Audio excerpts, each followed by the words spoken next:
Selamat pagi, Pak. Pagi dok. Ya, silakan duduk. Baik dok. Dengan Bapak siapa? Dengan Bapak Hamon dok. Baik, Bapak Mun, ada perlu apa, Bapak? Jadi gini dok, anak saya itu ngeluh katanya pendengaran di bagian sebelah kirinya itu agak kurang dok. Pendengaran di bagian sebelah kirinya ya, Pak. Ya, Boleh tahu nama anak Bapak siapa? nama anak saya Ridwan dok. Anak Bapak Ridwan ya, Pak. Iya dok. Ridwan tahun ini umurnya berapa tahun? Umurnya 7 tahun dok. 7 tahun. Baik, kembali ke masalahnya. Ini pendengarannya sudah buruk selama beberapa hari. Kalau anak saya itu bilangnya dari 2 hari yang lalu, tapi baru bilang sayanya itu kemarin dok. 2 hari yang lalu ya, Pak. Iya. Ada keluhan lain selain pendengarannya? Nggak ada sih dok. Tidak ada. Ya, anak saya nggak bilang apa-apa lagi. Baik, karena keluhan anak Bapak berkaitan dengan pendengaran, jadi saya akan melakukan pemeriksaan THT ya, Pak. Mulai dengan pemeriksaan otoskop untuk telinga, rinoskop untuk hidung, pemeriksaan tonsil, pemeriksaan pendengaran. Baik, sebelumnya ada yang mau dipertanyakan sebelum memulai pemeriksaan? Tidak ada dok. Ya, baik. Selanjutnya saya akan sidang. Oke, baik dok. Baik, pertama-tama saya akan melakukan persiapan ruangan yang akan dilakukan. Pastikan ruangannya tidak terlalu terang, agak gelap dan juga tenang. Lalu pastikan juga bila pasien anak-anak bisa dibantu dengan orang tua dengan cara memeluknya, dan apabila dewasa bisa dengan duduk sendiri. Selanjutnya saya akan melakukan persiapan alat yang akan digunakan. Di sini saya akan menggunakan otoskop dengan diameter 5 mm sesuai dengan diameter telinga normal manusia sekitar 7 mm. Tapi bisa juga digantikan dengan spekulum telinga dan juga penlight ataupun headlight. Baik, selanjutnya prosedur pemeriksaan. Sebelum pemeriksaan, saya akan memberikan informasi kepada pasien bahwa pemeriksaan ini tidak akan sakit, tetapi bisa memberikan sedikit rasa ketidaknyamanan. Selanjutnya pemeriksaan dilakukan dengan memulai memeriksa bagian telinga yang normal, yang tidak ada keluhan. Jadi pemeriksaan telinga dilakukan dengan tangan yang sama dengan bagian telinga. Misalkan tangan kanan pada telinga bagian kanan. Ya, pemeriksaan telinga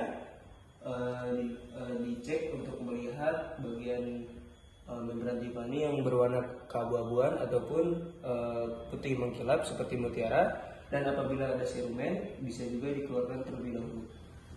Selanjutnya pemeriksaan telinga bagian sampingnya yang memiliki keluhan. Pemeriksaan bagian ini bagian yang memiliki keluhan dicek untuk melihat abnormalitasan pada telinga bagian yang memiliki keluhan. Selanjutnya untuk pemeriksaan yang kedua, saya akan melakukan pemeriksaan rinoskopi anterior, pemeriksaan hidung. Yang pertama saya akan melakukan persiapan alat yang akan digunakan. Yang pertama ada penlight untuk melihat, yang bisa digantikan dengan headlamp.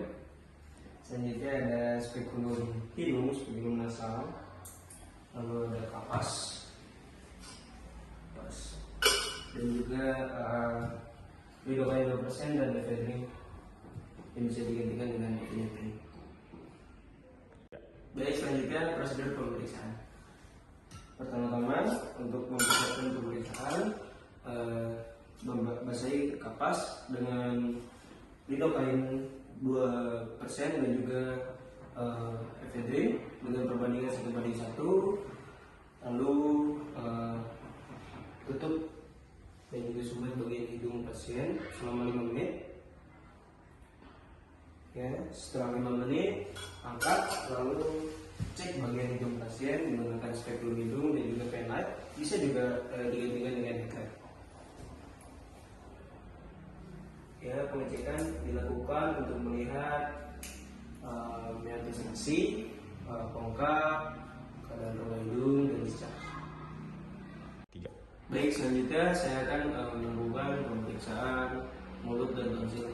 Pertama-tama saya akan melakukan persiapan alat-alat yang akan digunakan. Yang pertama ada pen light dan juga spatula.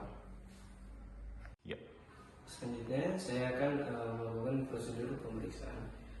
Yang pertama menggunakan karena ini anak kecil, gunakan spatula tangan yang kecil sesuai dengan lidah pasien. Pertama, suruh pasien untuk menjulurkan lidah, lalu tarik spatula tang untuk menarik lidahnya. Cek apakah ada pembesaran tonsil dan pelebaran pada tonsil, apakah sama bagi kiri kanan, simetris atau tidak. Lalu untuk bagian luar, nilai apakah ada pembesaran pada kelenjar getah bening sekitar sini.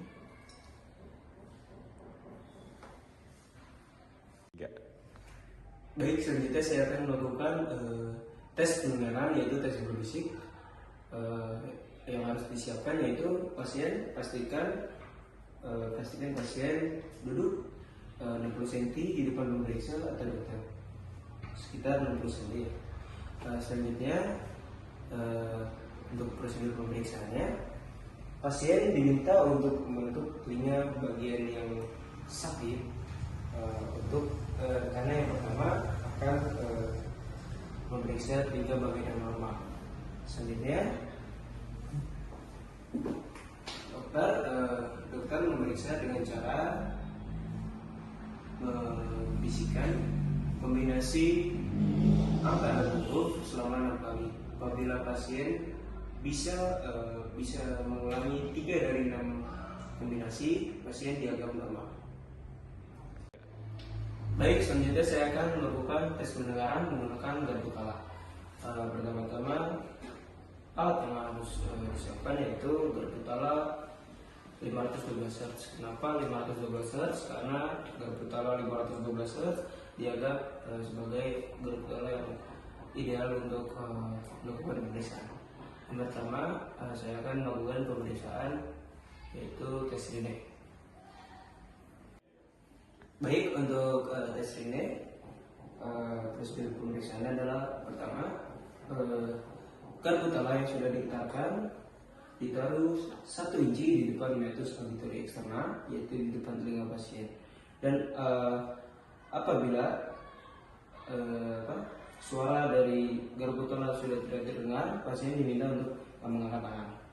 Lalu pemeriksaan dilanjutkan dengan menaruh garpu tala di prosesus masterius pasien atau di belakang telinga pasien, dan apabila sudah tidak terdengar, pasien diminta untuk mengangkat tangan lagi. Lalu pemeriksaan dilanjutkan dengan sebaliknya, yaitu dengan cara menaruh garpu tala di prosesus masterius pasien, dan apabila sudah tidak terdengar, pasien diminta untuk mengangkat tangan lagi. Lalu ditaruh di 1 inci di depan meatus auditory eksternal pasien, dan apabila tidak terdengar, pasien diminta untuk mengangkat tangan lagi. Baik, untuk hasilnya, apabila suara dari konduksi udara pasien terdengar lebih keras daripada konduksi tulang, pasien dianggap tidak memiliki tuli neurosensoral. Ya. Dan tes Rine positif. Tetapi apabila konduksi dari tulang pasien itu terdengar lebih keras daripada konduksi udara pasien, maka pasien dianggap memiliki tuli dari neurosensoral. Baik, selanjutnya untuk tes yang kedua saya akan melakukan tes Weber. Prosedur pemeriksaan tes Weber yaitu pertama, garpu tala yang sudah diletakkan di bagian depan dahi atau di bagian vertex. Lalu pasien ditanya apakah ada bagian sisi telinga yang memiliki suara lebih kencang, yang dinamakan lateralisasi. Dan apabila lateralisasi di bagian telinga yang tidak normal, yang ada keluhan, maka pasien dianggap memiliki tuli konduksi. Dan apabila ada lateralisasi di bagian telinga yang normal, maka pasien dianggap memiliki teori tuli sensorineural. Selanjutnya saya akan melakukan tes pendengaran terakhir, yaitu tes wabak. Tes wabak dilakukan dengan cara garpu tala sudah digetarkan, ditaruh di depan meatus auditorius eksternal pasien, dan apabila sudah tidak terdengar, pasien diminta untuk mengangkat tangan.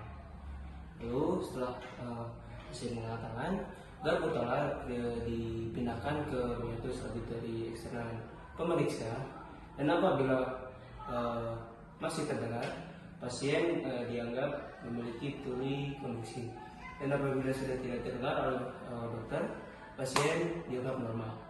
Selanjutnya, tes yang kedua yaitu garpu tala diputarkan di tangan dokter bisa, lalu ditempelkan ke prosesus mastoides dokter. Dan apabila sudah tidak terdengar, garpu tala dipindahkan ke pasien, ke prosesus mastoides pasien. Dan apabila masih terdengar oleh pasien, maka pasien dianggap memiliki tuli sensorineural, dan apabila sudah tidak terdengar, pasien dianggap normal. Pemeriksaan dilakukan sebaliknya juga.